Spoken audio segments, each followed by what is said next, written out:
Welcome to a debate show without an interesting name. I'm Charles Kelly. For those of you that don't know, I am an ordained minister in the Presbyterian Church USA.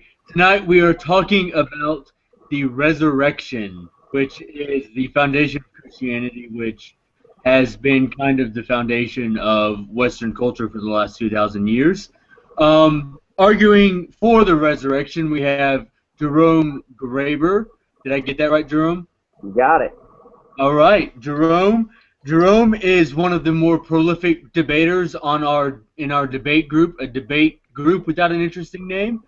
Jerome is a conservative Christian, obviously arguing in favor of the resurrection. We have Nick, who is also a very prolific debater in that same group, also co-founder of a debate show without an interesting name. He's active in the Atlanta secular scene, the Atlanta secular community, and hopes to be studying history soon in Atlanta. The format of our debate is 15-minute opening for each side, 10-minute rebuttal for each side, a 5-minute closer for each side, a 15-minute cross-examination, which will be 1 minute, 1 minute, 1 minute, 1 minute, and then finally we will close with a 15-minute Q&A. For those of you that don't know, Nick and Jerome have a bet going that the loser has to buy a winner a book off of Amazon. I believe the dollar limit is $20. I think that's it. We have a link to vote before we get started on whether you believe the resurrection happened, and at the end we'll have a link for you to vote on who you think won the debate and if you changed your mind at all. So that link is the thing in your title, right? You see it. Yeah, the first link is in my title down there. Unless I have missed anything, let's get started. Jerome, you are first. One more thing, if you guys want to submit a question to the Q&A, you should look at the bottom left hand of your screen, and you'll see a link there. You just click that, and it will take you to where you can submit questions. That's all. Yeah, sorry to interrupt. No worries. I've never done this before, so it's an adventure for everybody. Okay, let's get going. Jerome, what have you got? I have a lot of ground to cover, so I'm going to start my opening. I'm going to put a PowerPoint on the screen just so people can hopefully follow along a little bit with what I'm going to be covering. As I was preparing for the debate tonight, of course I was reviewing what a lot of notable Christian thinkers and scholars had to say on the topic of the resurrection. A lot of the arguments, I'm sure, are ones that many people are already familiar with. C.S. Lewis's classic liar, lunatic, or Lord trilemma, looking at the historical evidence for the reliability of the New Testament as reflective of early church teaching, extra biblical references to the belief in the resurrection and writings of the early church fathers. All these things are commonly used to defend the truth of the resurrection of Jesus. And this got me thinking, why do some people find this type of evidence compelling reason to believe, while other people look at the exact same evidence and remain skeptical? And the conclusion I came to is that there can be no such thing as enough evidence for something that is intrinsically impossible. If resurrections can't happen, if there are no such thing as miracles, then it doesn't matter how good the apparent evidence might be. If resurrections cannot possibly take place, then of course Jesus did not raise from the dead. I mean, that's pretty much case closed. So I do find myself at a little bit of a disadvantage going into this debate. My opponent, my good friend Nick, will probably want to address issues like some of the contradictions that are in the Gospels. The fact that we don't have originals of any of the New Testament books that date earlier than about 140 A.D., the fact that some of the Gnostic writings that were suppressed by church as heresy do seem to teach the idea of a spiritual resurrection. And he's possibly going to try to make the argument, which I've heard other people make before, that there's not enough evidence to disprove the possibility that the entire New Testament was basically just made up somewhere around 100 years after a uneducated Jewish preacher named Jesus died, if he even lived at all. And I do know that there's a good possibility that part of our audience will have approached this topic with the idea that any possible explanation that does not appeal to miracles will be perceived as more likely to be true than that a genuine miracle did take place. It's presumed by some that unless the person defending the reality of the resurrection can disprove beyond any possible doubt that of any counterproposal might be true, then that means the resurrection hasn't happened. And of course, the people who are listening to me, they're thinking, well, yeah, of course, Jerome, that's right, because everybody knows that extraordinary claims require extraordinary evidence. And, I mean, I agree, that's true. A claim that something dramatically outside of our normal experience happened isn't something we just believe just because somebody said so. If I told you that aliens were real, you would have a right to expect pretty solid evidence before accepting the claim. However, you also shouldn't reject the claim just because what's claimed is something that's unusual. I don't know how many of you saw the movie 2001: A Space Odyssey, where astronauts discovered a monument that was erected on the dark side of the moon. It was rightly taken in the movie to be ironclad evidence that some spacefaring race other than humanity had visited the moon. If this was discovered in real life, no one would try to argue that because we had never seen aliens, the claim was so extraordinary that the evidence of a monument was not good enough reason to believe. No one would say it was more likely that a very unusual combination of meteor strikes had created the monument than that aliens had visited the moon, just because, well, we've seen meteors, but no one's seen an alien. So what I'm asking people to do tonight is to approach the question of the resurrection in that same way. Don't believe because I said so. Use your critical judgment, but please do keep an open mind. We start from the position that since no one has ever proven that a miracle occurred, we will not believe that any miracle occurred unless all other possible explanations are ruled impossible, no matter how unlikely. I've lost before I've started. But if you are willing to approach the topic with an open mind, I think you'll find the evidence both reasonable and plausible. Okay, so keep it in mind. My argument is based on the idea that miracles might happen, and we should keep an open mind and examine the evidence and be willing to accept that it occurred if the evidence is strong. Here in a nutshell is the logical chain of belief that the resurrection is based on. Item 1. The first Jewish Christians who were uniquely positioned to know for sure whether Jesus really did appear alive after his death, all of them taught from the very beginning of the church that he had in fact resurrected from the dead, and Jesus' resurrection was vindication of his claims about God and himself. 2, these same Christians persisted in these claims in the face of intense social and religious pressure to recant, some facing serious financial and even physical suffering. Their willingness to suffer and possibly even die for their beliefs is strong evidence that they really did believe.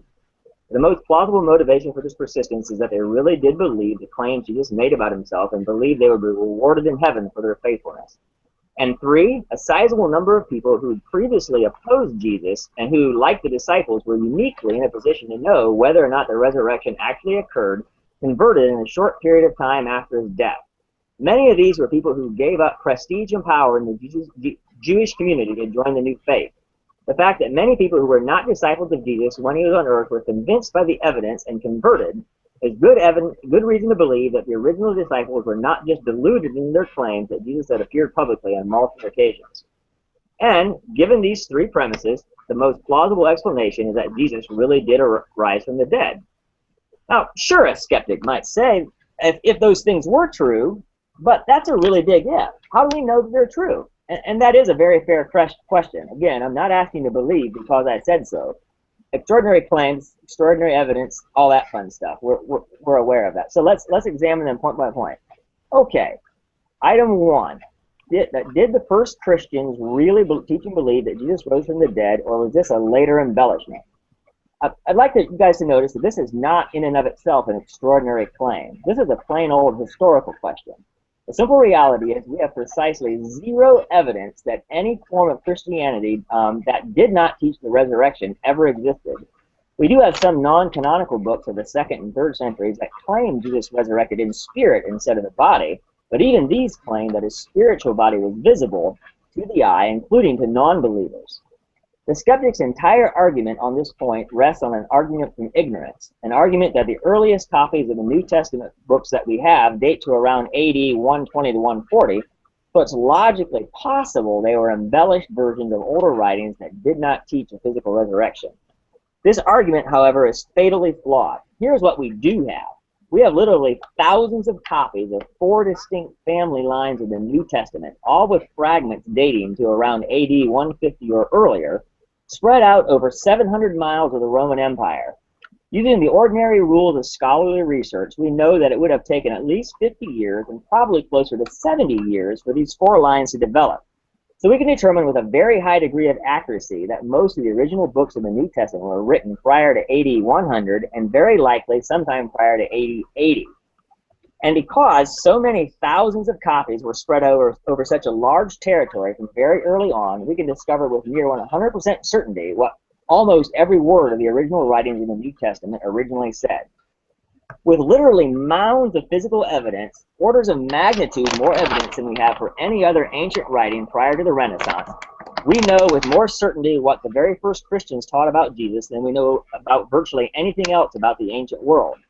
As this chart I've got on the screen shows, if we do not accept the manuscript evidence for the New Testament as sufficient to determine what the original said, we would have to discard everything we think we know about ancient history.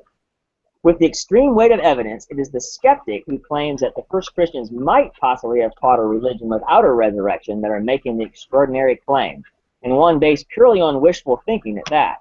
Keep in mind, we have precisely 0 evidence of any first-century Jewish Christian teaching anything like that, a religion without a resurrection, or for that matter, any second-century opponents of Christianity claiming that they had changed the story.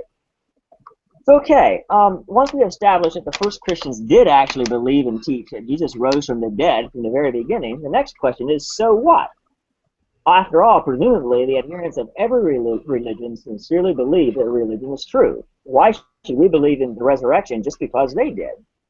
Now, it is true that those who follow other religions are sincere in their beliefs. When Muhammad came down from the mountain and said that God had given him a message, the very first people he preached to believed him. When Buddha said that he had found enlightenment, his acolytes sincerely sought to emulate him because they actually believed his message. But ultimately, those followers of other religious figures had to take the message purely on faith. Nobody was on the mountain with Muhammad. You just had to take his word for it that he had talked to God. Buddha actually said that anyone trying to explain enlightenment with words just proved by doing so that they had not reached enlightenment. He was actually actively opposed to evidence. Contrast that with the very public message of the first Christians. You were there, you saw him die, you know he came back to life because you saw it with your own eyes. Now, let us tell you what it means. Now that brings us to points 2 and 3, which for the sake of time I will address together. Sorry, I went the wrong way there with that. One interesting historical fact that points to the truthfulness of the biblical accounts about priests and many other leaders of the Jewish community converting to Christianity after the resurrection is in the account of the events around 70 AD when the Romans destroyed Jerusalem.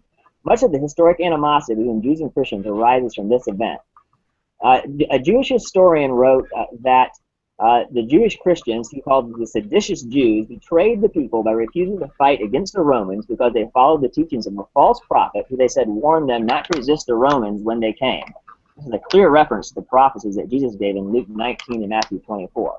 Now, the point here is not to try to convince you that Jesus really prophesied this. I'm using this to point out one example of how strongly people believed during the time frame when some of the very Christians who were still alive who were personal eyewitnesses in the truth of these events. Now, keep in mind that these early Christians had nothing to gain and a great deal to lose by converting. Today, we can imagine people going to church who don't really believe, or even pastors who continue to preach when they do not believe. But that is not the case with the early Christians. Roman persecution hadn't started yet, but Jewish persecution very much had. They faced very real pressure, socially, financially, and religiously, to remain true to the Jewish temple system. And many left well-paying and respected positions in the previous religious tradition, became outcasts to their friends and family with no means of support and no family to fall back on. The only realistic reason for them to do this was because they had become convinced that the claims Jesus made about himself and God were true. And if they were lying, if they knew the resurrection did not happen, then their motivation vaporizes. They would have lived a life of unnecessary hardship, social stigma, quite possibly very real financial or physical suffering. And for what? Unless they actually believed, they would have no reason to hope for rewards in the next life either. It would all have been for nothing. And remember, these were people who uniquely, in all the history of any religion, were in a position to know whether or not it was true. So where does this leave us? We know with pretty much 100% certainty 3 things about the first Christians. We know that the first Christians who were in a position to know for sure whether or not the resurrection actually happened believed it and taught it from the very beginning of the church.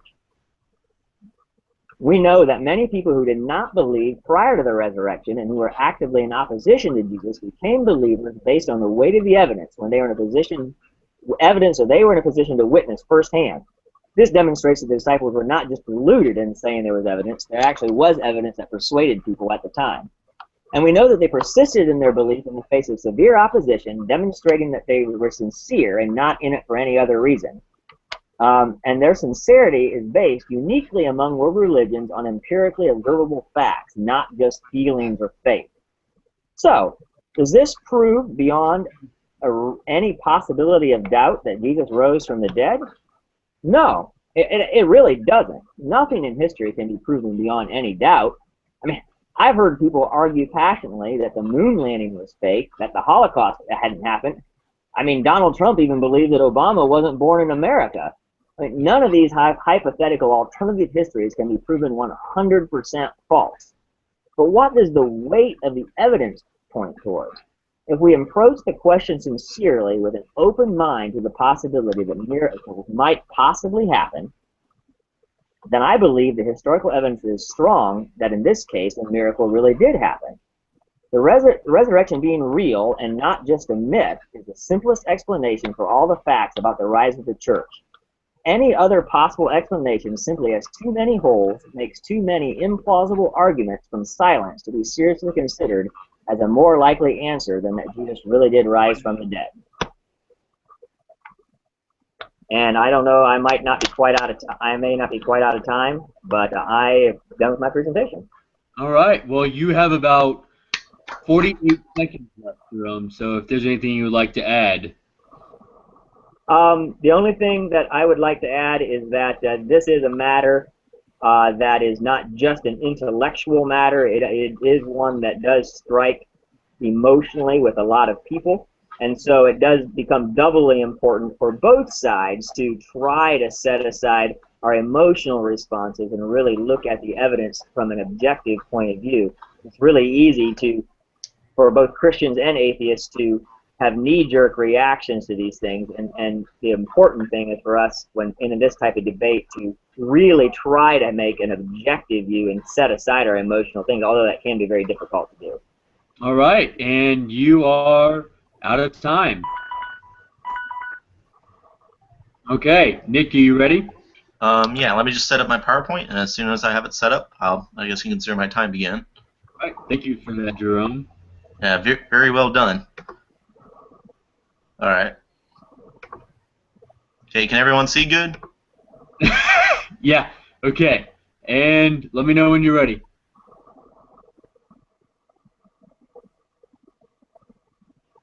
Screen right now with like the little blue circle rotating around.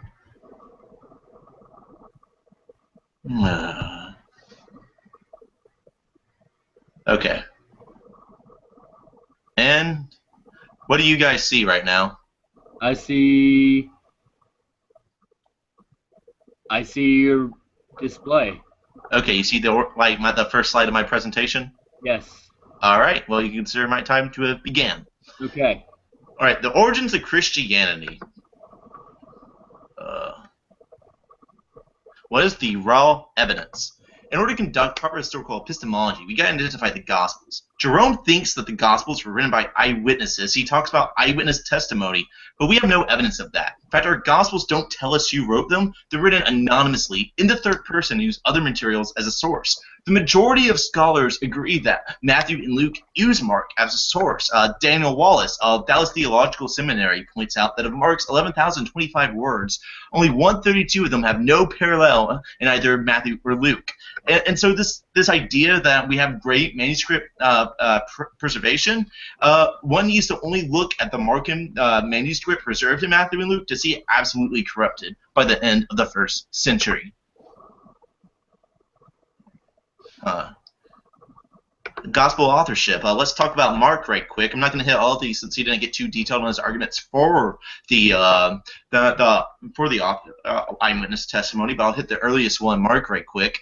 The tradition that Mark was written by the scribe Peter first pops up in the historical record during the 2nd century, where the church father Papias attributes the gospel to him. Most scholars reject this, though, pointing out that Papias was wrong about a lot of things. Papias believed Judas died for being ran over a caravan.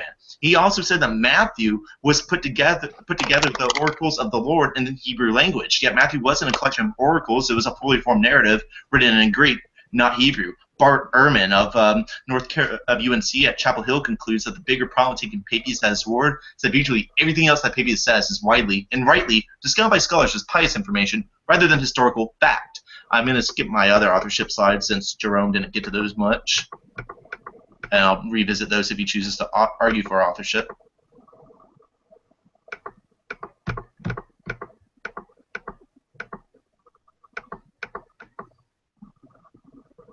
All right, what happened on Easter? Each gospel presents a radically different story of the resurrection. For example, ask the question, who rolled away the rock of the tomb of Jesus? And Mark, it says that it was, and Luke and John, it says it was already rolled away when the women got there. But in Matthew, it says that a giant earthquake occurred, and then an angel of the Lord moved the stone right in front of them. So it was already rolled back like in Mark, or did a miracle do it before the eyes of the women like in Matthew? Dr. Tom Wright of St. Mary's College at University of St. Andrews judges that the stories of Easter morning in our 4 Gospels are notoriously difficult to harmonize.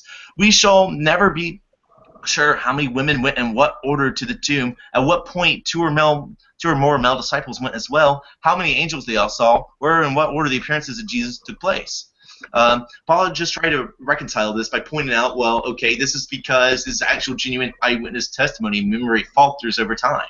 That's already just pure speculation, but I don't think that hypothesis even explains all the data. Yes, memory falters, and we can speculate about how that correlates to what time of day, for example, the tomb was visited. But are we to believe that 3 out of the 4 Gospels forgot that a giant earthquake occurred right there in front of them, and then an angel came down and moved the stone right in front of them? No, that's complete nonsense. That does not happen. Moving on. The historicity of the empty tomb. There's a doctrine in the times of early Christianity called Docetism that believed Jesus did not physically rise from the dead, but instead spiritually. Jerome has contended that this is a later invention in the Gnostic Gospels in the 2nd and 3rd century, but I will argue that Paul was a Docetist. In 1 Corinthians 15, he says that there's a heavenly body distinct from the physical body, and that the heavenly body is the one that we rise from the dead with. And when you look at the ancient creed he quotes in 1 Corinthians 15, starting in verse 4, this is our earliest record of the resurrection, decades and decades before the Gospels. And he says in verse 4 in that he was buried and that he was raised on the 3rd day. No indication of him leaving an empty tomb behind. This is consistent. If you believe Jesus had a non-physical resurrection, you wouldn't believe in an empty tomb. And why is the empty tomb not mentioned at all in our earliest source on the resurrection? Finally, this makes us ask here, people say that the resurrection movement would have occurred without an empty tomb because people would be able to produce the body of Jesus to disprove it. But how did the Docetist movement ever begin to flourish in the 1st century if the empty tomb's historicity would then disprove it?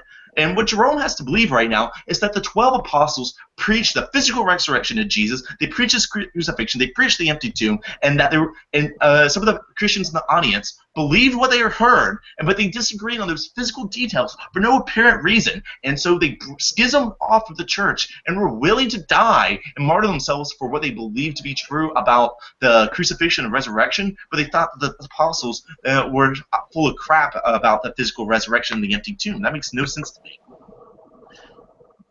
Moving on, if my thing will load. Looking on, another thing we like to hear is that they wouldn't make up women as the people to discover the tomb, but I will propose that the empty tomb is best seen as anti-Gnostic polemic. This would explain why Mary Magdalene and Salome were the ones to discover the tomb. Mary and Salome had exalted statuses in Gnostic circles, and Mary was thought to have a theological authority that transcended the apostles. The selection of women were to appeal to dosages that the invention of the empty tomb was written to. Evidence for anti-Gnostic polemics. You can look here at the Gospel of Luke and the Gospel of John, and each of them have very anti-Docetic polemics going on there. For example, both of them have the apostles touching their physical body to confirm that he is physically resurrected. He even iterates in Luke, "I'm not a ghost. You can, for I have flesh and bones," contradicting what Paul says about how flesh and bones will not inherit the kingdom of God. And then he eats a fish to further confirm that. As for the Doubting Thomas episode, where he sticks the fingers inside Jesus' crucifixion wounds to realize that the God really has risen, most scholars agree that Thomas is in here because it's a response to the Gnostic Gospel of Thomas.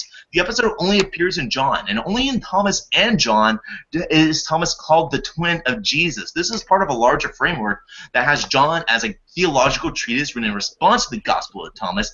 And there's many examples and evidence for this, but that would be a whole lecture, and I only have 8 more minutes here. But allow me to just point out, for example, in Thomas, it says is that we are the light that shines to the whole world, and we find that light in ourselves, where John, with similar language, just changes it a little bit to say that Jesus is the light to the whole world, and we find that light through him.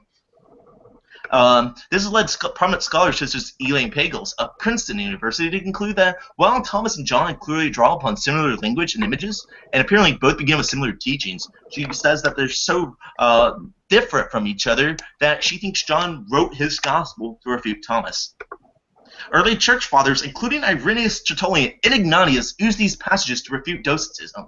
Ignatius particularly did so as early as 110 AD, in the Epistle to the Samaritans, in which he quotes these verses to justify his belief, for I know that after his resurrection he was still possessed of flesh. And then he uses again these exact verses to condemn Docetists as beasts in the shape of men that blaspheme the Lord. And so you have to remember that we have evidence as early as 110 AD that Docetists was a thing. So you cannot say that the spiritual resurrection was invented later. It happened and as I don't think that it happened one day and just a day later Ignatius happened to it. This seemed to be an already established school of thought, and between that and the Docetists of exegesis I did of Paul, Docetism was definitely 1st century. And he hasn't given me any argument, by the way, for 2nd and 3rd century Gnostic Gospels, but I'll just point out that it's not scholarly dating that puts the Gnostic Gospels in the 2nd and 3rd century. It's apologists that want to put the canon as early as possible and non-canon as late as possible. I'll be happy to go into detail if he gives me an argument for 2nd and 3rd century Gnostic Gospels. Postmortem visions. The literal interpretation that Jerome has is that the 12 simultaneously experienced Jesus at the same time in the same way. That's one possible interpretation of the evidence. The other is that they had individual experiences of Jesus. They were prone to these experiences because Jesus taught that after his death, they would continue to receive teachings and visions from Jesus via the Holy Spirit. That may sound like a far-fetched claim, but allow me to present evidence. And by the way, if what I'm saying is true, the naturalist explanations such as hallucination hypothesis become completely tenable. Exhibit A.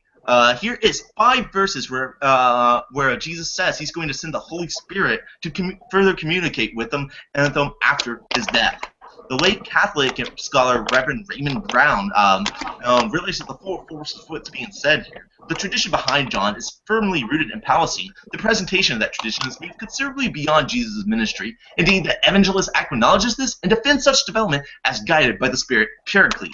So, in sum, the disciple, we have no way of knowing what exorcisms, appearances, and sayings of Jesus go back to a physical, literal Jesus. Well, it goes back to a postmortem revelation.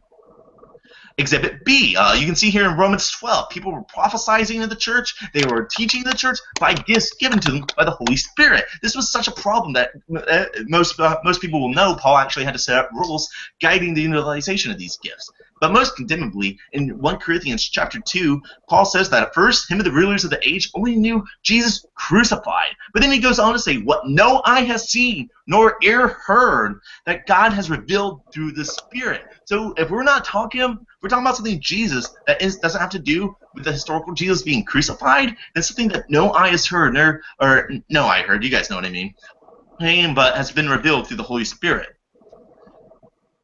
Exhibit C. Finally, the Greek word used for appeared in that ancient creed in 1 Corinthians 15 is the same Greek word used for appearances to the 12, as it is to Paul and James, and for the appearances of Moses and Elijah during the Transfiguration. It's literally a word that makes no indication Jesus actually physically walking around. And that instead, that early Christian testimony, decades and decades before the Gospels were written, only indicates they had visions of Jesus. Paul stresses that he appeared to the 500 at one time, while this distinction is entirely missing when he talks about the 12. There is nothing to indicate this is a simultaneous appearance. Furthermore, the appearance of the 500 may seem convincing at first, but we know that apparently Jesus did not look the same from before his death as he did when he made his appearances. And so we have no clue. Did they see the same Jesus? This just makes hallucination hypothesis more and more tenable. And Paul seemed to recognize Jesus without ever meeting him. Instead, he heard a voice and seemed to have a spiritual awareness of the man who he saw. And I have a series of questions regarding that 500 that saw him at the same time. Did they know who Jesus was before his death? Did the 500 recognize Jesus on an appearance or a spiritual awareness? Do we have any reason to believe that they tried to cross-check their testimony? Or did they just notice that, hey, we all are saying that we believe in Jesus now because we saw him? And what was the context of this appearance? For example, if it is 500 out of the alleged thousands that Peter supposedly preached to simultaneously, then I believe it becomes a lot more credible that at the end of a sermon, as we see in the modern-day church, a section of them could have this sort of postmortem revelation. And so far, I presented alternate hypotheses to explain the data. So far, neither Jerome's hypothesis nor my hypothesis can be dismissed. None of what I said is ad hoc and is taken from the earliest Christian sources. But Jerome's hypothesis, as he acknowledges, requires extraordinary evidence. And it also has massive holes in terms of evidence that I outlined in 1 Corinthians 15. And it's already illogical to believe in the resurrection because there's no reason to prefer his hypothesis over its competitors. However, I will now give an argument that falsifies Jerome's hypothesis. Ancient Jewish and Christian beliefs held that heaven was a physical place situated spatially above earth. For example, look at Jesus' ascension is understood to have him ascending to a physical heaven physically above earth. In Acts chapter 1, the subtle implication that by looking up where they saw Jesus get taken out of their sight in the sky, when the men in white robes say, why are you looking up at heaven? You're going to see Jesus go down from heaven the same way you saw him go up to heaven, is that they were physically looking at heaven. And we see a similar thing in Paul, 1 Thessalonians chapter 4, where it says that there's anticipated coming at Jesus, though, until him physically descending from heaven, just like the way he physically rose to heaven. And verse 16 says that then people in their new spiritual bodies will physically rise to heaven to meet Jesus in the clouds while he's on the way down. And the idea of the physical heaven also abounds in Jewish church father literature. Josephus, Jew in the 1st century, he exegeted Genesis to have heaven over the whole world. Theophilus, a 2nd century Christian philosopher, exact same thing. Scholars such as Dr. David Unye of University of Notre Dame then summarized the cosmology of 1st century Christian Jews as archaic cosmology that conceived of the world in terms of a three-tiered cosmos, heaven above and the underworld beneath. So heaven is not a place, though, that resides in the sky. You cannot go there to find any deities, just like how you can go to the town of Mount Olympus and observe there are no deities there. Therefore, Jesus did not physically ascend to heaven because heaven is not a physical place to be ascended to. This proves that the ascension was made up, but was preached by the early Christians as literally true. And as Paul reminds us, if Christ has not been raised, your faith is futile, and you are still in your sins. And in my remaining time, I'm going to quickly just review a few more things that he said. He said that you see enemies of the early church responding to the evidence, but no, that's not true. Say what? For the response. Okay, am I out of time?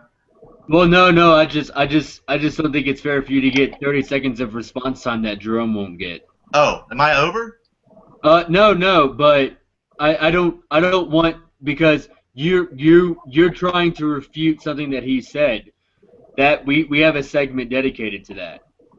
All right, fair enough. 5, 4, 3, 2, 1, 0. Okay, thank you, Nick. Sorry for cutting you off like that. I just want to be fair to make sure that everyone gets refutation time, the equal refutation time. That part was for making your argument, not refuting Jerome's. Does that make sense? Okay. So now, Jerome, you get a 5-minute closer. Oh, is it 5 or is it 10? 10. You have a 10-minute rebuttal now. Oh, you're right. You're right. I skipped ahead. 10-minute rebuttal. You're right. So, starting now. Go. Okay. Well, I'd like to start off by saying that pretty much everything Nick had to say about the Gnostic Gospels being, or the non-canonical Gospels being early, possibly as early as the canonical Gospels, is, we don't know if that's true or not, but it's very likely true. In fact, what he said about the Gospel of John being written as a direct response to some of these Gnostic Gospels is actually probably true. We studied that pretty in depth in my Sunday school class a couple of years ago, actually, that was probably one of the primary motivations of the Gospel of John. I guess I'm not sure how that in any way refutes the point. I mean, in fact, I think I tried to be really clear initially that we do have lots of non-canonical. We have books that aren't part of the New Testament that also talk about the resurrection in a spiritual sense. But even the spiritual resurrection, it still requires a form that they could see, and that non-believers, not just believers, but non-believers could also see. So although they do get from my perspective, some of the theology wrong on a basis of an argument about whether or not it's realistic and plausible to believe in a resurrection, this doesn't tell us anything one way or the other about what the early Christians really believed. In fact, it's really additional evidence for it. So just continuing on that just a little bit, it is true. Nick spent a lot of time talking about how the Gospels were written as responses and as polemics against some of these non-orthodox beliefs.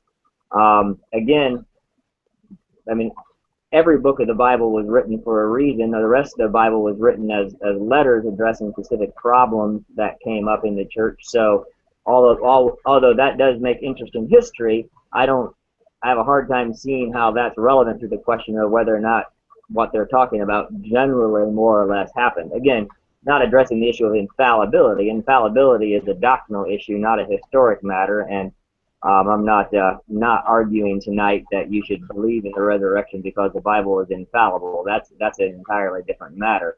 But also, very importantly with that, the Gospels were not the first books written. They're first in our Bibles, but they were among the very last books written.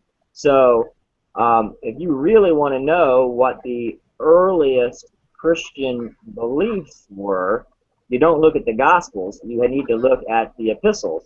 And specifically, if you look at, and this is something that I believe is pretty much universally accepted among scholars, if you look at 1 Corinthians chapter 15, verses 3 through 7, it does talk in great detail. This is one of the earliest, in fact, it's considered to be the earliest Christian creed, the first formal statement of Christian belief, which teaches very specifically that the resurrection was a fundamental belief of the Christian faith. And Nick talked about the passage where Paul talked about eye has not seen, ear has not heard. But if you look at that passage, what you'll see is that is not talking about Jesus on this earth. That's not talking about the resurrection. That's not talking about evidence for why you should believe. He's talking about why Christians should persevere in suffering now, because he's saying the great things that you'll have in heaven are beyond your ability to even imagine. So it's really a a serious misapplication of this verse to try to apply it to the idea of a spiritual vision of Jesus being what the resurrection was all about. One other specific item that he brought up that I want to address, the idea that because the early Christians believed that heaven was in the sky, and they literally believed that means that we shouldn't believe in a literal resurrection. And I seriously want to challenge that. The early people, until just literally about 400 years ago, had no conception of the vastness of the universe. That's true. I think we know that. I mean, that most scientific advancements happened in the last 400 years. But I have a really hard time believing that if somebody took St. Paul and St. Peter and told him, hey, actually, the universe is inconceivably billions of years away, and heaven isn't actually directly above the sky. Heaven is somewhere outside of this space-time continuum. It's not just invisible to us, but even if you went through the sky, you still wouldn't see it. That they would believe, that they would come to the conclusion that, oh my gosh, my whole religion has been debunked. Yes, they had a misconception of the physical shape of the universe, but that is in no way a doctrinal issue. So, and it is to try to place that in the same category of the resurrection, which very clearly states that, yes, we saw this, we know this happened, and this is the basis of what we believe. The two are not even in the same category. So I agree with Nick. I mean, they probably did literally believe that heaven was just above the clouds. I just don't see how it's relevant. How much more time do I have? I'm sorry. You have about 3 minutes and 20 seconds. Okay, good. I was hoping I had enough time to get into this. The main point that I want to make is that I am, as you introduced me, I am a Christian, and I believe, as a matter of theology, in the infallibility of Scripture. I am not asking you tonight to accept that claim as the basis for believing that the resurrection is the most plausible explanation for the history that we know to be true about the church. That is a doctrinal issue, and not all Christians believe that, and you don't have to believe that to be a Christian, although I do believe it. So Nick's arguments trying to show inconsistencies in some of the specific details of the Gospels and some of the other books of the Bible, although an interesting theological discussion, are ultimately irrelevant to the question that we have in front of us. Maybe there are irreconcilable contradictions in the Gospels. Maybe Paul and James don't agree on every theological matter. I do not hold that position, but I do know that there are some sincere Christians who do hold those positions, and that is in no way an argument against the reality of the fundamental belief of the Christian faith that Jesus physically arose from the dead. And again, Nick hinted at this about extraordinary claims, and I agree that this is a claim that is not something that we see every day. It's by definition a miracle, is something that would require an act of God, and so it's something that we don't see every day.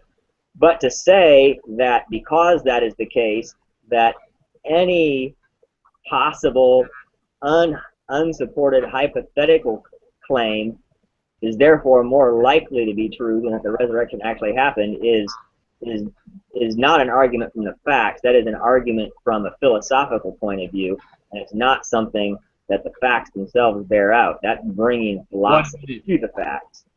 I know that there are lots of people out there who hold that position and have a hard time with breaking that idea that the natural is by definition the most plausible explanation for anything, that any claim that God acted is by definition a highly implausible claim. But that is a philosophical position, not one that you demonstrate by any sort of evidence or any appeal to the historical record. I'm done. Okay. I don't know if I have any time or not. Well, you have 20 seconds, so we can stop it now and move on if you would like. That's fine, yes. Good. Before we move on to Nick, I'm looking at the questions. We have a lot of questions for Jerome, but we don't have any for Nick. So if you have any questions you would like Nick to answer, please ask them. I'm really shy. I won't take the initiative by myself. You have to come to me. I'm like a timid girl at a bar. He is. I've seen him at a bar. No, I have not.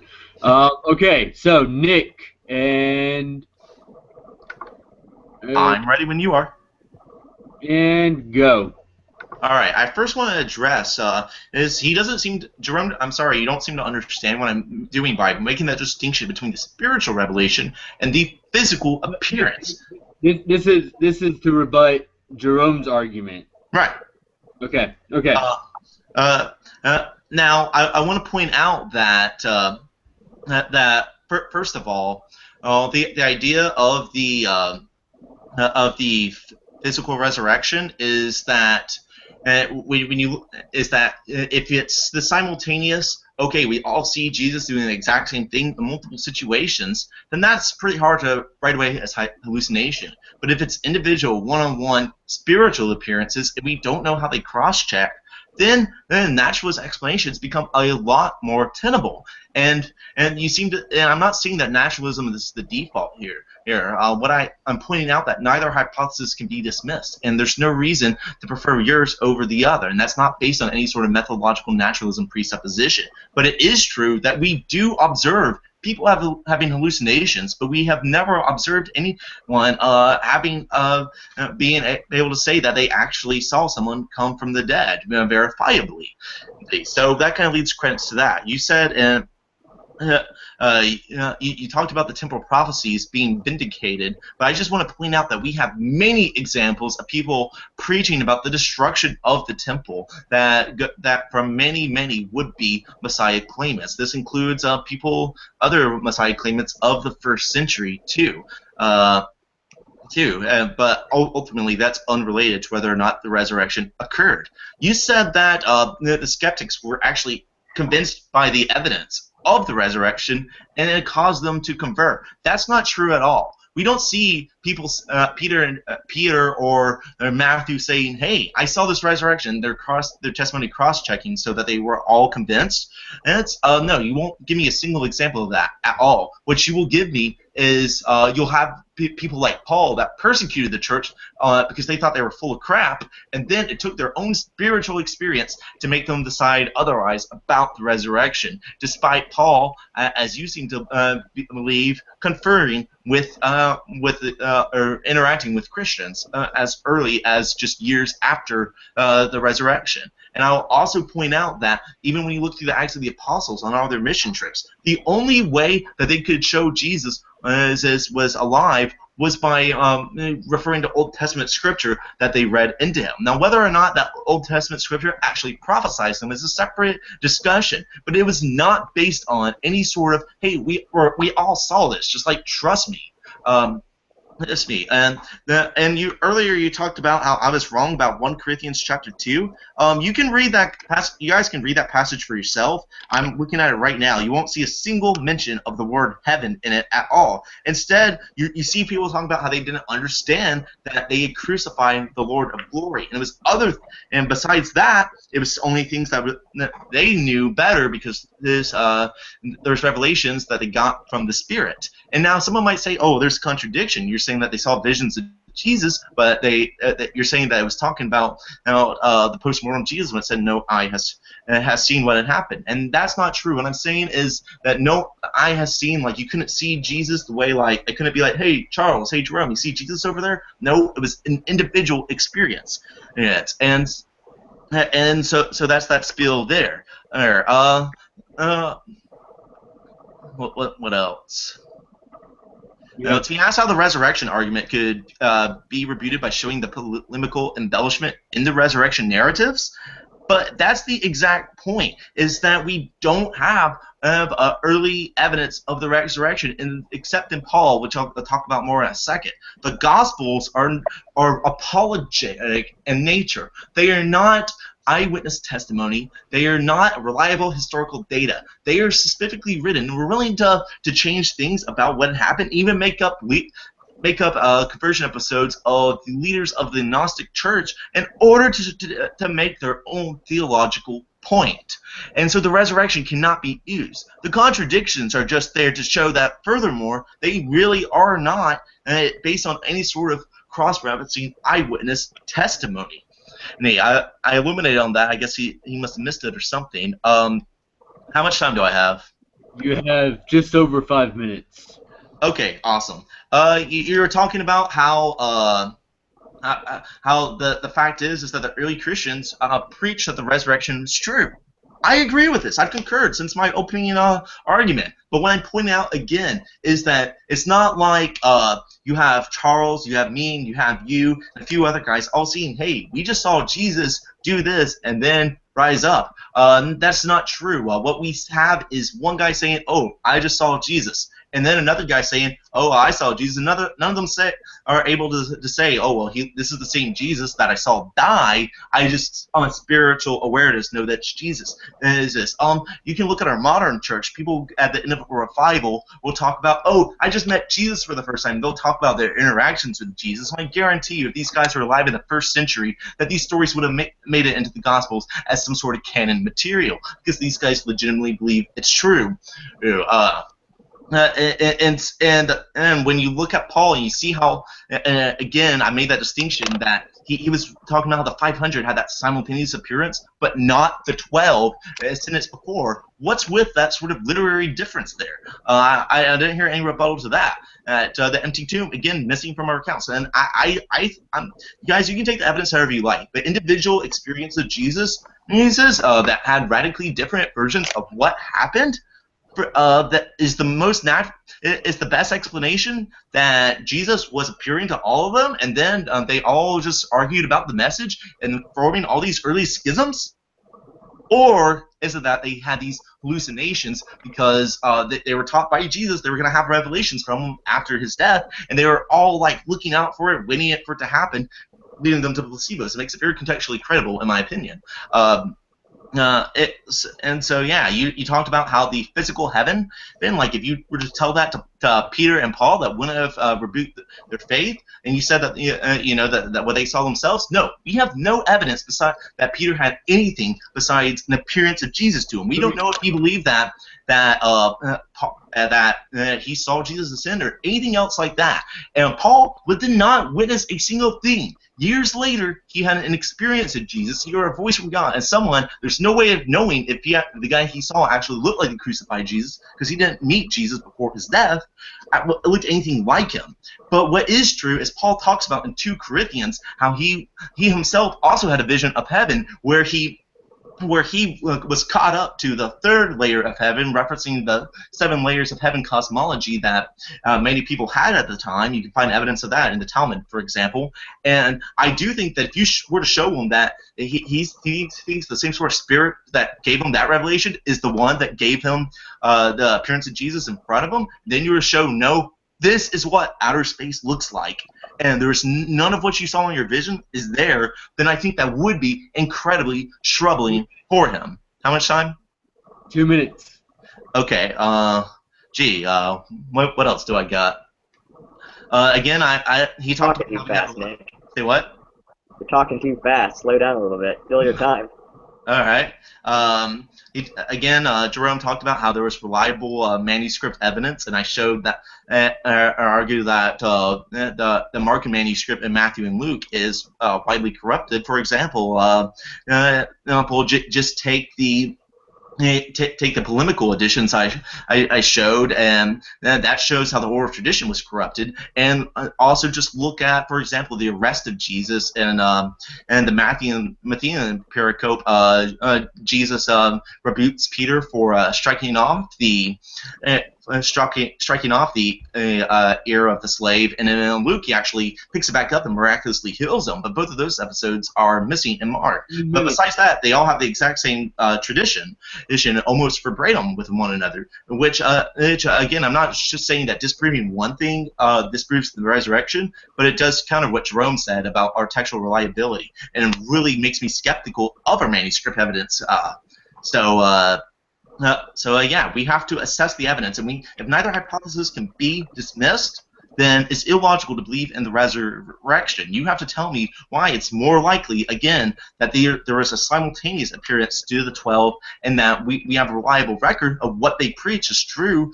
And if it's just that they thought that Jesus was alive again, then I think hallucination hypothesis perfectly explains the data. I want to also point out that I argued ferociously. Say what? 10 seconds. They argued ferociously that the empty tomb was not historical, which, again, I think falsifies early Christianity. Okay. Okay, thank you, guys. Jerome, you now have 5 minutes to make your closing statement, starting now. One thing I want to address was Nick says he didn't think I addressed it appropriately, was the difference between the spiritual versus the physical appearances of Christ.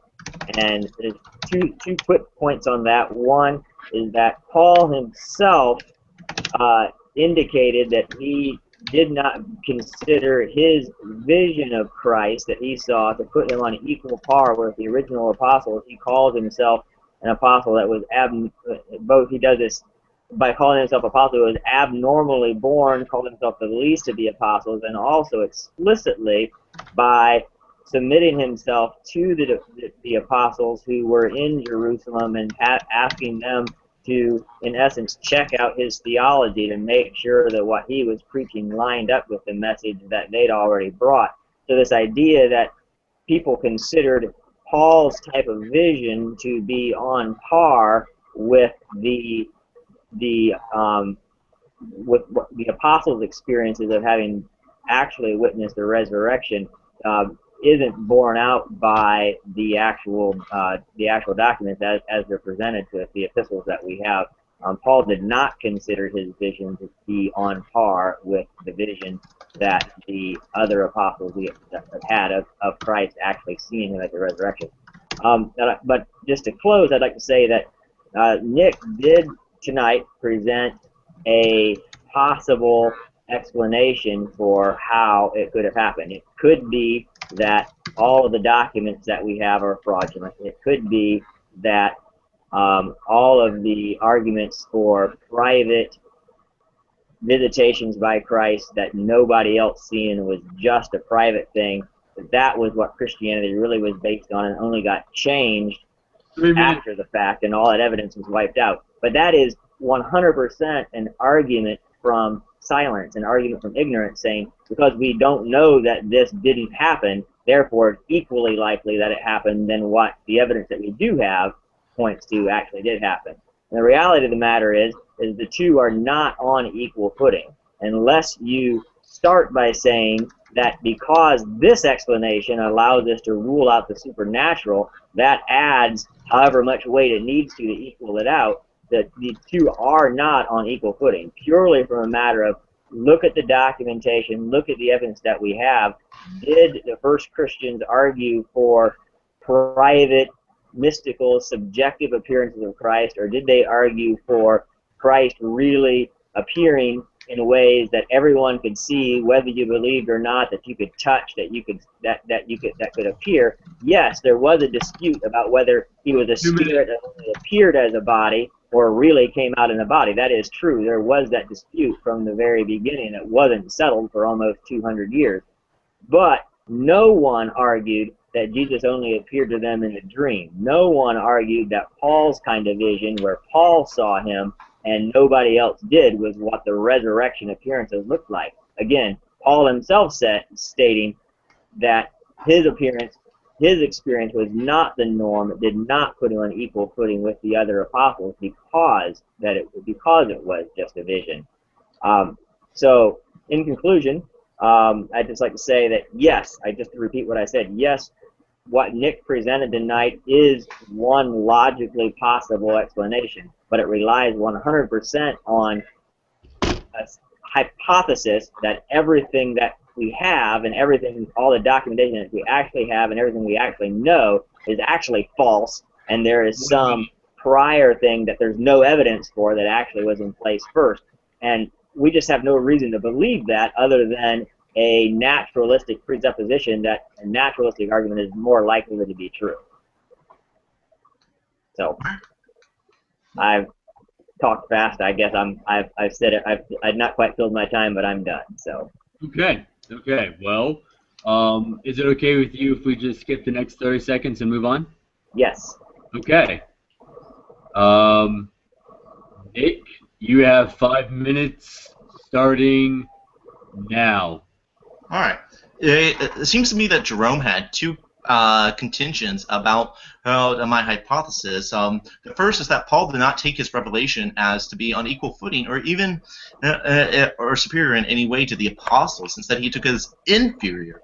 And he also says is that we have no evidence of that simultaneous non-simultaneous sort of appearance of Jesus in early Christianity. Now, he hasn't. I want to point out one is that he hasn't given any argument for the resurrection narratives that I've already given arguments against for being any sort of testimony to the sort of appearance that the Jesus made. So it's one thing to say, oh, well, they had a simultaneous appearance. If I need actual evidence, if I'm going to consider that to be reflective of early Christianity, then we need to have the evidence laid out. And that's what I was pointing out in 1 Corinthians 15. What he agreed with the earliest Christian testimony is that Paul says that Jesus appeared to the 12. And then one sentence later, he goes on to say that, and then he appeared, or I think it's 2 sentences later, you guys get the point, that he appeared to the 500 at one time. Again, that at one time distinction is entirely missing from the 12. And he said that Paul considered his testimony inferior. This is just silly. I've already demonstrated how what Paul's spiritual beliefs completely in line with what the 1 Corinthians 15 creed says. And he didn't. And when he says he was the least of the apostles, he was talking about how he persecuted the early church before converting. I mean, this is completely unheard of. It's not that he thought that he had a weaker revelation. Rather, in his revelation, he also thought that the gospel was to be preached to the Gentiles. And so he had to spend decades telling people that and arguing with Peter, no, you're wrong. I had a revelation from God himself. I swear I'm not lying. That says that the Gentiles are to have the gospel also, and he was the one that had the revelation that said, hey, abandon the law. We're saved through the crucifixion of Jesus, not through the law. And again, he even had to argue with Peter on the subject of circumcision and had to appeal to his revelation. So no, he did not think that the apostle authority triumphed over his own. That he was by saying the least of the apostles, he was talking about how he killed Christians prior to conversion. And that is not at all what the Jerusalem conference was about, to say who had the better testimony. They were discussing those theological doctrines and those issues. It was actually Paul who won the debate. He convinced Peter, despite Jesus saying that he was allegedly the rock of the church. They took his word, and the doctrine was that Gentiles or Jews, they no longer had to be circumcised. And so I'm not making this argument from silence that our evidence says one thing, but it's possible that this could have also happened. No, I'm saying that our evidence is that we know apostles had appearances, and that's it. To say that it was a simultaneous one is an argument from ignorance. To say that it was not a simultaneous appearance is an argument from ignorance. Neither hypothesis can be dismissed, but I do believe I have falsified Jerome's hypothesis by pointing out that the physical ascension could not have happened. And I'm pointing out all the obvious embellishments in all of our resurrection narratives. And yes, and so we have to wind back, look at that evidence. Do we have enough to conclude that Jesus physically arose from the dead? For if he had been able to argue, yes, the empty tomb is historical. Yes, we had these simultaneous experiences of Jesus doing the same thing, and he looked the same way as he did before his death. Then I would probably consider converting to Christianity. But it's not a naturalist presupposition. It's just a genuine lack of the evidence. It's not like I'm going, but I don't. The miracles. When have you seen a miracle? I did appeal to the fact that we have not seen someone bodily. Say how much? 1 minute less. Okay. I did appeal to the fact that we haven't ever, and we don't have any verifiable accounts of someone resurrecting, but we have thousands. I don't know how many accounts we've had of people hallucinating. I've hallucinated before. No drugs induced at all. I promise. And that just shows that distinction there. But again, that was something I barely even talked about, and I think you're misrepresenting the argument from the people who don't believe in the resurrection. I can think of what do you say of all the Jews? That would make or any other people that do not hold to a naturalist worldview that would still say that my arguments are more sound. And in fact, I've quoted throughout my arguments multiple Christian scholars that agree with the same thing that I said. I pointed out what it, for example, what Raymond Brown, a Catholic reverend, agreed with me about the spiritual revelation. One. Done. Okay, thank you guys. All right. We now begin the 15-minute question and answer, or the cross-examination. Now, my understanding is that this for both of you questioning each other is 15 minutes, and then you each get a minute to answer a question. All right. Okay. This is not two 15-minute periods. Is that correct? This is one 15-minute period. Correct. What's going to happen is we're going to have 15 minutes to go back and forth about questions. Okay. And so, and like say we've run out of 15 minutes and I've asked 5 questions so far and Jerome's only asked 4, he'll have a chance to even it out right quick. We'll go over 15 in that scenario and then it immediately ends. Okay. Well, let's get started. We will change things up a bit, and Nick can ask Jerome the first question, starting now. All right. Jerome, as I pointed out, that the physical ascension could not have happened the way it was depicted, and you seem to be saying that that would have shaken the apostles' faith. I want to know the relevance of how much they still believe their message and how much cognitive dissonance they point out to the falsification of their beliefs matters. What matters is whether or not the ascension, as they testified, could have happened. Okay. Well, I'm sorry. What was that, Charles? Oh, I was just saying. Okay, you have a minute. Go. Okay. First of all, just so we're clear, we do know that heaven is not directly above the clouds. We don't know that the ascension that the Gospels talk about didn't actually happen the way it's described. It's very possible that Jesus did rise into the sky before ascending to the spiritual heaven. My best guess about that is that it probably was a matter of a metaphor. That probably was a metaphoric demonstration, because that was the people's understanding at the time that is what they expected to see. But the bigger point is. Okay, so now you're asking Nick a question. Okay. My question is what I'm a little bit confused about your position. It seems like at times you make arguments based on the exact wording of some of Paul's writings, and at other times saying, well, Paul said this, but we don't know that this was what it actually was. How do we, from your perspective, how do we get around the fact that regardless of all of the possible disagreements about some of the details, all of the Christian writings, Gnostic or otherwise, specify that Jesus was seen by multiple people in multiple places. I know you said, well, spiritual people had individual, but all of the testimony is not one individual having an experience at a time. All of the testimony is about multiple people having the exact experience at the same time. There are instances of individual people having it, but all of the gospel writers and the epistles and the non-canonical writings all agree that there were times when a lot of people saw Jesus at the same time. So how is dismissing that not just a simple argument from ignorance? Okay, Nate and Minute, go.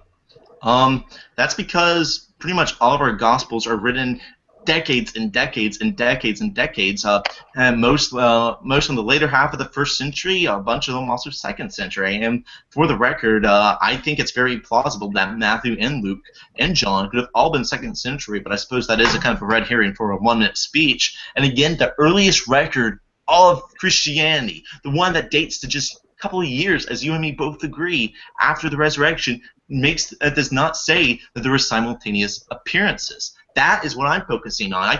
If that testimony isn't there, and I don't know why it wouldn't be, when many years later it is, or almost a century later, then that's the point there. That's why I dismiss it. It's historically unreliable. The Gospels, but I think the ancient Christian Creed is a bit more reliable.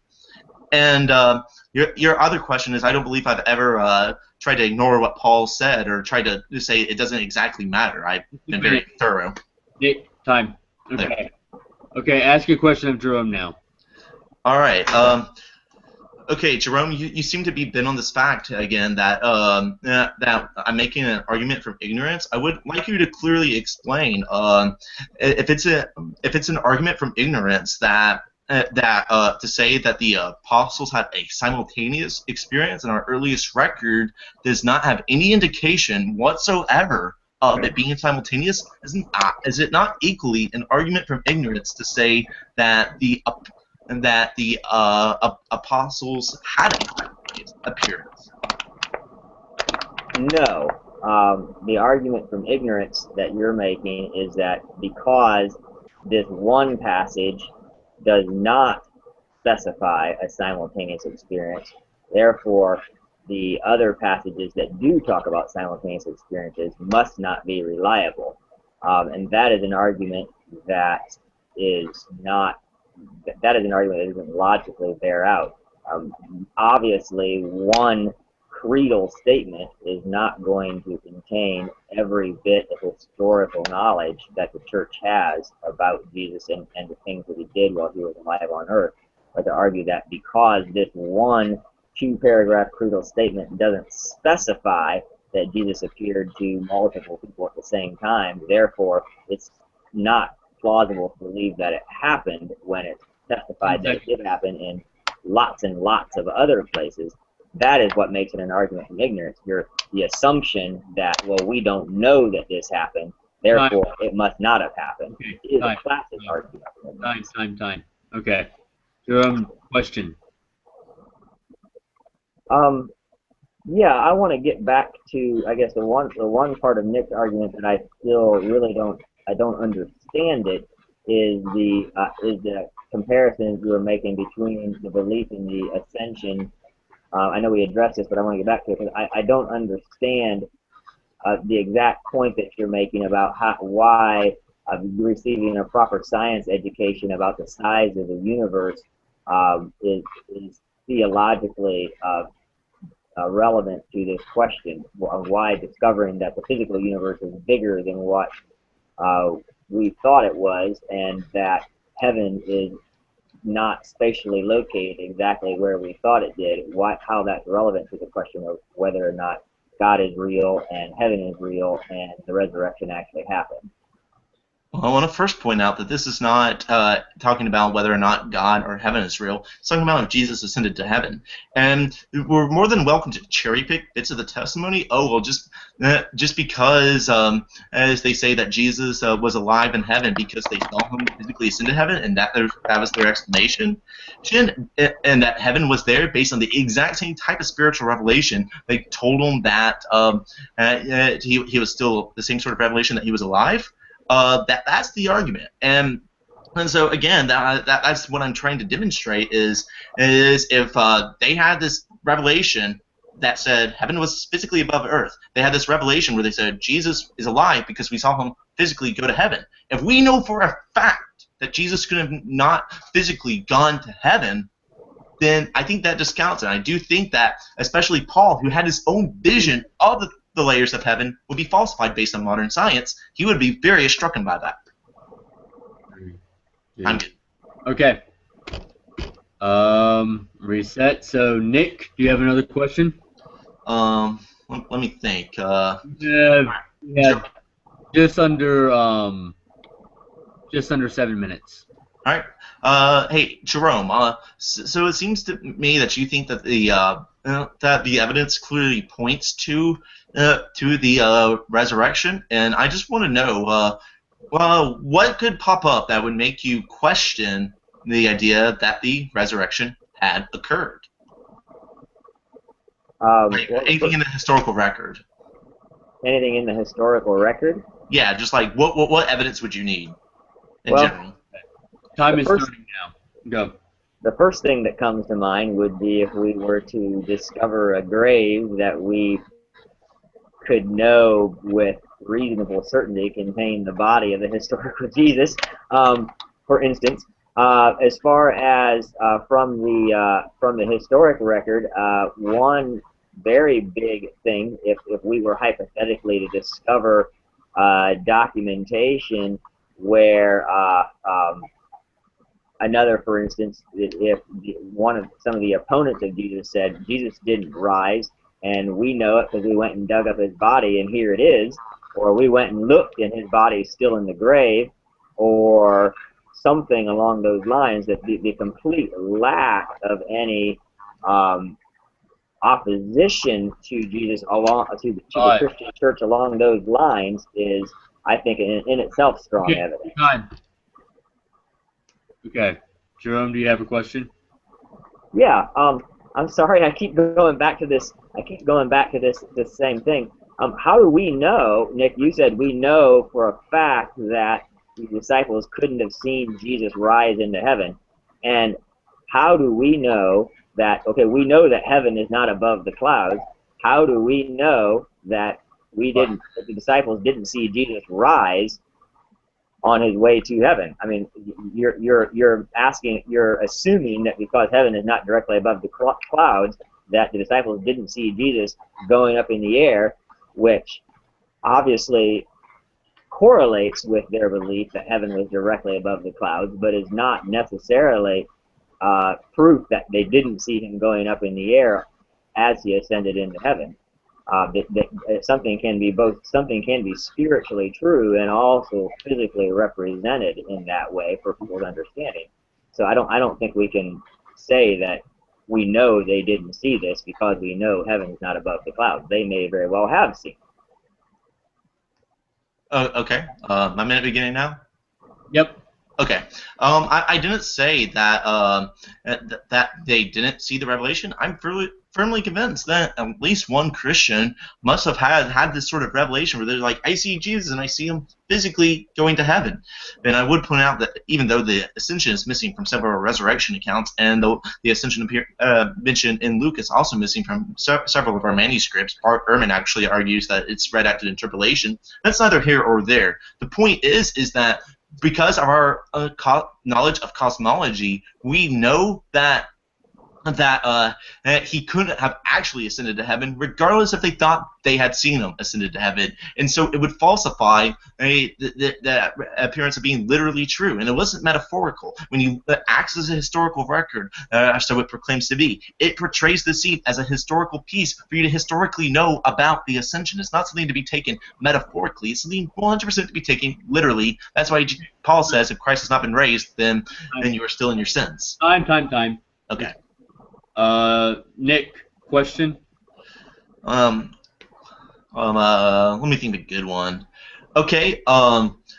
If we are the only sort of opposition we have, I guess you could say, about the Christian cult in the early century only appears in the end of Matthew, where it says apparently that the Jews were trying to spread this rumor that the disciples had stolen the body. And it seems to me that's the sort of thing you were looking for, sort of evidence against, but it seems more that acknowledges the entity. How do you feel about that, though, that record not appearing at all in any Jewish literature? For example, in the Talmud that does talk about Jesus, they don't seem to be remotely concerned with that, and that doesn't pop up. And the same with Josephus. No matter what your take is in the Testimonium Flavium, he seems to not be concerned at all about this sort of thing. It seems to be really just this sort of non-issue, like these crazy Christians are just suddenly proclaiming that their Messiah is still alive. Okay, Jerome, go. I'm sorry, I didn't catch quite what the question was, Nick. Could you repeat just the question portion of that? I'm sorry. Okay, what I'm saying is why the evidence is so strong? Did the Jews not seem to actually be responding and like arguing against it? It just seemed to be non-issue to them. Again, those just crazy Christians. Well, for one thing, we know that the Christian church was relatively small early on, so it would not necessarily have been the number one thing on people's minds. We know that although there was some conflict, that Christians and Jews considered themselves in part to be different branches of the same faith up through the destruction of Jerusalem. So we do know that there was some cooperation, at least up to that point. But to answer your question, although it was not the main focus of Judaism in the very early days, there is some documentation from shortly after the destruction of Jerusalem, arguing that exact thing, that the Christians worshipped and that they had stolen the body. So there actually is some documentation after that. Stop. Okay. Oh, it's his turn, isn't it? We have 20 seconds left. Yeah, Jerome, ask one more question. Okay. My last question for Nick is make sure I can word this properly. You had said that neither hypothesis can be ruled out entirely, but that because but then you reference the fact that, well, we've seen hallucinations and we haven't seen a resurrection, and obviously that does have some weight. But I want to get back to this this part of it, that you have made a lot of claims that Jesus only appeared in visions, that Jesus never appeared to more than one person at a time. But are there any documents, any historical reasons beyond just, well, it didn't say it appeared to a bunch of people at the same time in this one passage? Are there any historical documents that date from anywhere close to that period that will make that claim, or is that purely just your read on the what might have happened based on the event? Okay. Wait, before we start, I'm going to give you a little bit of time since Jerome went over last time, so just a heads up. So. Okay. What am I, like at a minute? Like a minute 10. Okay, that's no biggie. You probably won't use it. Yeah, again, I made the argument about the earliest historical record. I'm not just saying, oh, he just says appeared to the 12 but doesn't add in simultaneously. I'm saying that he went further to say, oh, there was appearance to the 500 simultaneously, but doesn't make that exact same distinction in that exact same creed. And that's, to me, what's shocking. And as for the idea, is there any other historical record of the resurrection appearing being individual basis? This is on in early Christianity. There's no historical evidence whatsoever of the resurrection in early Christianity besides Paul's letters, and that's the only thing we got. And I've argued again, take 1 Corinthians 2, where he says that no eye has seen in the physical sense of Jesus' resurrection. Instead, it was spiritual revelation. So again, you want to point that out. We have absolutely nothing to verify Jesus, even his existence, and I do believe in his existence, or just anything related to his life until much, much later, when we get to the resurrection narratives of the simultaneous accounts. And we know verifiably some of them are forged. We know verifiably that some of them also make the claims of individual appearances, such as, for example, the Gospel of Mary Magdalene, where only Mary has a revelation from Jesus that passes on to the 12.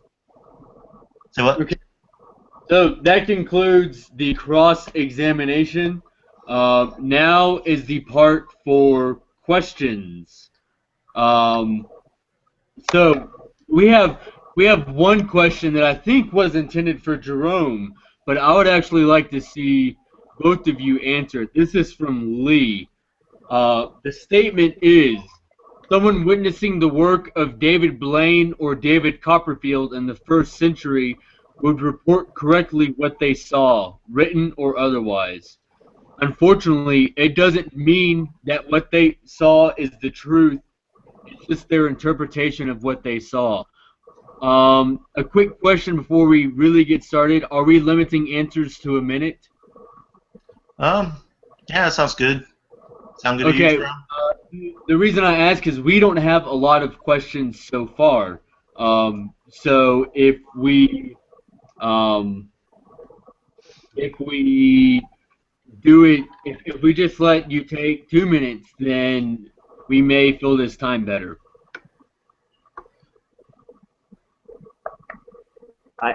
I don't care either way, Nick. Sounds good to me. Okay, so 2 minutes? I don't promise to take 2 minutes answering everything, but we'll say up to 2 minutes. You have a maximum of 2 minutes. Okay, I'm starting this segment now. Okay, so the first, Jerome, you need me to read that quote again? No, I got that. Okay. David Blaine, I believe, is a magician, Right. like a Las Vegas style magician. Am I correct in that? Correct. So I would like to apply this question specifically to eyewitnesses to the resurrection. Well, my first response to that first comes to mind is David Blaine doesn't claim to be performing miracles. He claims to be performing tricks. So somebody taking what David Blaine says and saying that, yeah, this is a real miracle, would be going contrary to what he said. In fact, we actually have historical examples of that, of people writing. We have letters preserved in museums, that in a museum of Harry Houdini, people writing to him, claiming that, chiding him for pretending that he was just doing tricks when it was obvious that his power had to have come from some sort of supernatural force, and he should give credit to the spirits that were giving him his power. So we do know that that type of thing of people taking someone who's a magician and thinking that he actually has magic does happen. However, applying this to the question of Jesus, if Jesus had claimed to just be a magician doing tricks, and we had any sort of evidence to support the idea that Jesus claimed to be a magician, then I would say that yes, that would be a plausible explanation. But since we don't have any reason to believe that Jesus claimed that, then that does tend to take some of the weight out of that argument. Okay. Is that your response? Yes. Okay. Nick, Nick, do you need me to reread the quote? I got you, man. Okay. I'm going to direct that question to you with regard to the ascension. The ascension? Yeah, and go. All right. Right. Well, I think behind any sort of experience, whether it actually literally happened or it was just spiritual or hallucination, on my view, I think what we have to assume is that there was some sort of causing agent that caused it.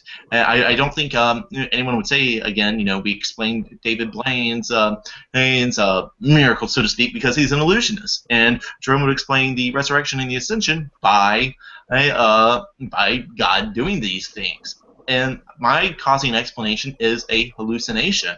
And what Jesus said about himself is irrelevant whether or not a hallucination happened, because a hallucination is not in control of Jesus. But for the record, I'm very skeptical of the claims that Jesus claimed to prophesize his death. But I think that's not here and there, since it wasn't really brought up that much. But as for the ascension, I guess yes, Jesus could have gone to heaven, and the explanation could have been that God made Jesus appear to go to heaven, but actually made him go to another place. But to me, it's actually kind of odd that sort of the patristic fathers, they actually sincerely wrote against the idea of that sort of spiritual heaven. Take Justin Martyr in the 2nd century in dialogue with Tarifafro. He said that anyone who believed that people went to a spiritual heaven after death were blasphemers and were not true Christians. They were complete heretics. This isn't just something that can be taken lightly. This was a heavily considered issue in early Christianity. Okay. Are you done? Dang. Yeah, I don't think I got nothing else. Okay. Hey, how much time did I have left? About 20 seconds. Okay, oh yeah, I'll use those 20 seconds. Also, again, I want to point out is that my argument is that the exact same revelation that was wrong about heaven is the exact same sort of revelation that was wrong about the ascension itself. And so, again, as a matter of epistemology here, it's selective skepticism to say, okay, one could be metaphorical and the other literal. Either they happened or they didn't. Okay, all right, that's it. Another question, Jerome. I'm not hearing any contemporary evidence for the resurrection. Could we have some? Contemporary evidence, as in evidence at the, I'm assuming that means evidence at the time. Correct. Though we don't have, I guess the simple answer to that is obviously we don't have cameras and tape recorders back then. What we do have is the earliest, as far as contemporary evidence that we have, is the creed from Corinthians, and we talked about this, that is dated to probably as early as between 12 and 20 years after the resurrection, is a creed stating that Jesus did resurrect and appeared to the apostles. Nick and I have actually argued about that particular passage pretty extensively tonight. But that is the earliest documentation that we have of the resurrection, as far as would be that particular creed, which, from a historical point of view, as far as documentary evidence for an event, is almost like eyewitness camera news by historical standards, considering that most things that we think we know about history come from many hundreds of years later reporting. So although it's not contemporary in the sense that we're used to thinking about it in the 24-hour news cycle, by historical standards and the way these things are generally determined by scholars, is just about as contemporary as it gets. Okay. Is that it? Yeah. Okay. For Nick, why must the resurrection be linked to the ascension? Because it seems that, for example, Paul, his idea of the resurrection, as I mentioned in 1 Thessalonians, had Jesus physically ascending from the place that they saw him came, like or so to speak, he would be coming down from heaven. So the evidence is that Jesus had an appearance of which he went to heaven on the same exact type of revelation as the resurrection. One revelation is reliable, is the same type of revelation as the other, then yeah. And Jesus could still be alive, but I argue, based on the evidence is shown to be unreliable in that regard. I can't disprove Jesus is alive, but I can disprove that the claims of Jesus to have ascended to heaven so that they therefore knew he was still alive is completely wrong. I don't have much else to say about that. It seems rather self-evident, but there you go. Okay. Jerome, nothing can be absolutely proven. You said that earlier. Someone wrote, actually, it can't. Caesar crossing the Rubicon. Um, so your statement that nothing can be absolutely proven is challenged. Do you have a response to that? Yeah, we can't absolutely prove that that happened. We have good historical reason to believe that it very likely did happen, but to prove it in the mathematical proof sense is not something that we actually can do. There are a lot of things that we believe about history with a high degree of certainty, but none of them can be proven to the point that it is logically impossible to come up with some sort of hypothetical alternative explanation for where the evidence came from. So yes, obviously I believe with great certainty that Caesar did cross the Rubicon, but to say that we prove that in the mathematical sense is actually not true. We can't. Okay, thank you. Nick, you contend that Matthew and Luke are corruptions of Mark. What do you have to say to the argument that they're not corruptions of Mark, but they are the result of different communities and different traditions? Well, the majority of scholars think that Matthew and Luke did use Mark as a source. And there's many editorial changes when you look at the Mark manuscript as it appears in Matthew and Luke. I can fully accept that some of these were theological reasons. For example, going from the pericope of the taxpayer's dinner from Mark to Matthew, and Matthew is or Jesus has a big following around him, but in Matthew it's just a small group of his disciples. And otherwise it's nearly the exact same verbiage. I can accept that. It might have been a theological difference where he wanted to present him as a more traditional Jewish rabbi, since Matthew was a very Jewish gospel. But I think there's much more major apologetic-based differences. For example, anytime Jesus gets angry in the Mark manuscript, it's removed from Matthew and Luke. Another example would be as I mentioned earlier, here in Jesus' arrest, which is triple tradition that exists in all three synoptic gospels. It's nearly the exact same verbiage in all three gospels. But when Peter strikes off the ear of the slave in Mark, that's it. Like, goes on, hey, he just did a really bad thing. That was a really bad misrepresentation to himself. But when you look at Matthew, it has one additional line that doesn't appear in any of the other Gospels, where Jesus reprimands Peter for doing that. And when you look at Luke, he actually has Jesus pinking up the ear of the slave and putting it back on. And I don't think that could have happened because Jesus was already arrested, his hands bound, and so he couldn't have picked up the ear. And so, to me, that's not a theological mutation. That's an apologetic mutation because they didn't like the story and they wanted to present it in a better way. That's a textual corruption of Mark. Okay. Thank you. Jerome, this is a follow-up question to an earlier one. Do you have contemporary non-biblical evidence for the resurrection of Jesus?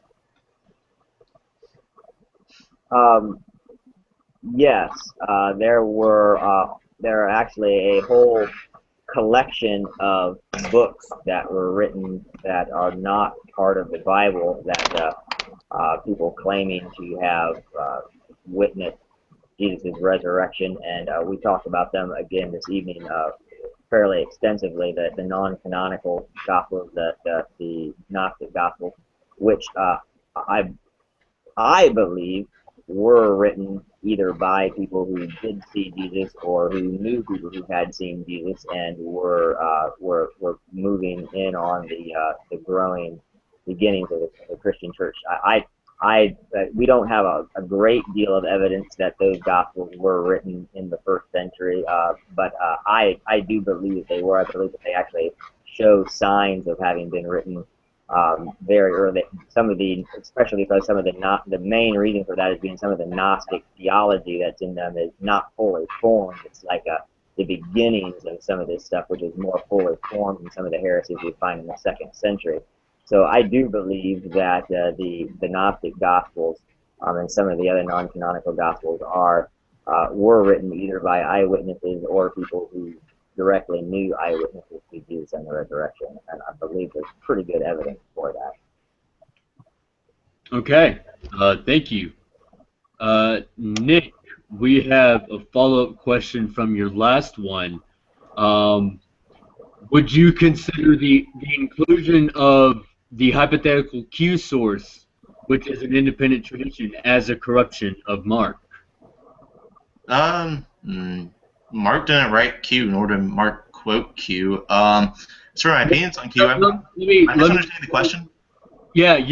And I'll even stop the timer. The question is, your contention is that Matthew and Luke are corruptions of Mark.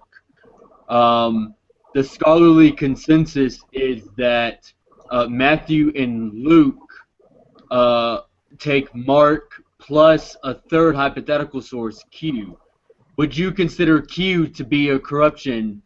Q present in Matthew and Luke. Would you consider that to be a corruption of Mark, or a separate tradition? Go.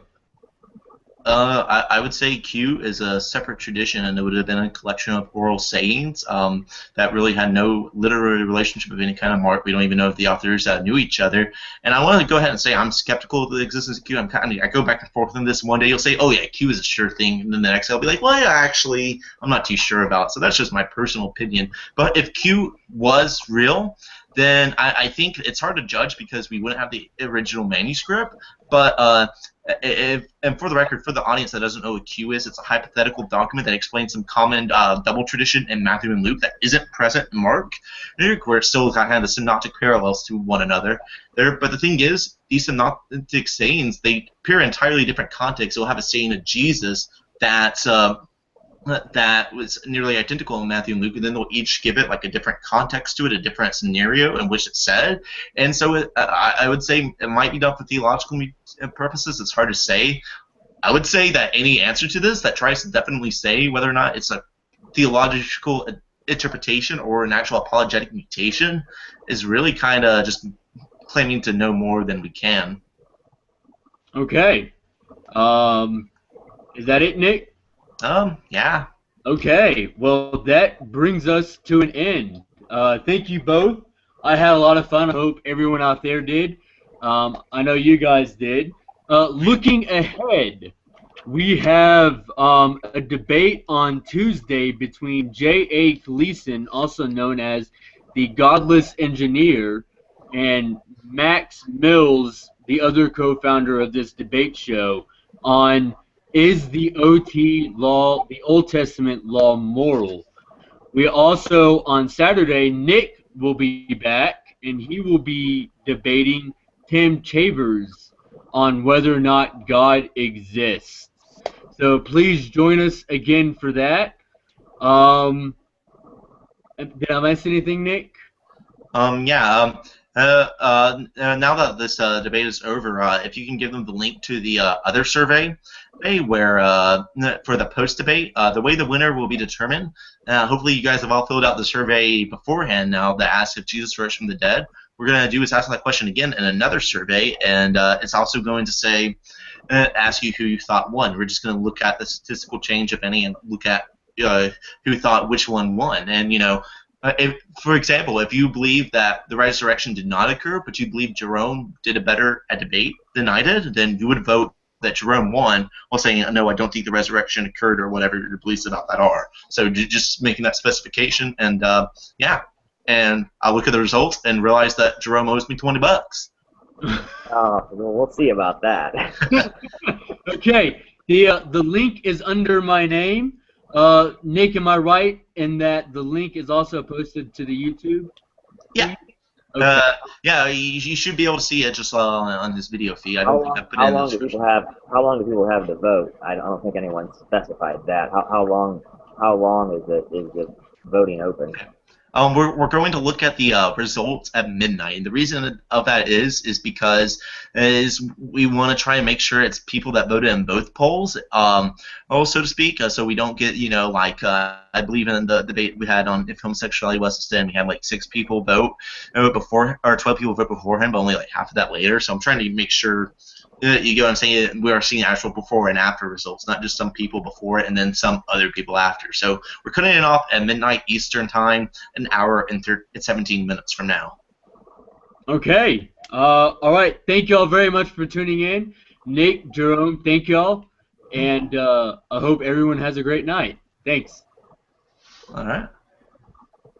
Need me to end the broadcast.